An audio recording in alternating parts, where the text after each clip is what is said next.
Aim small, we start to miss small. exaggerate what we're doing up close that we can't see, right? Because up close, we can clear this groove, right? We can have a nice little groove. As we go further out, it starts to exaggerate anything, any minor movements, right?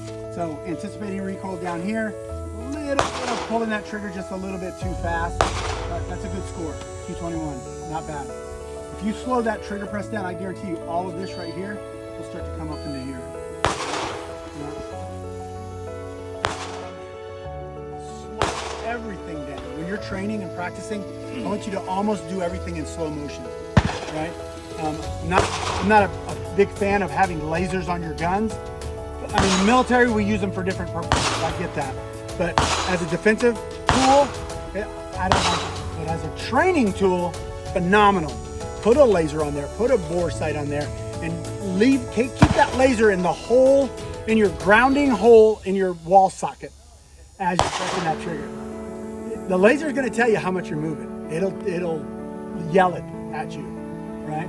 So practice that breathing, right? And I'll go more into some of that stuff when we get up to the tip. But just slow everything down. But you got 221, all right? That's good. But this right here, yeah. Always have room for improvement. You had a Schenker over here.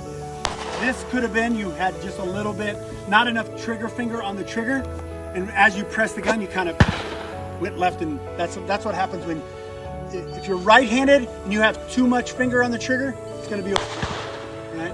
If you don't have enough, you're pushing the gun over to the left every time you pull that trigger, right? And then, of course, jerking it, you'll see your group kind of migrate to the left a little bit, right? Being right.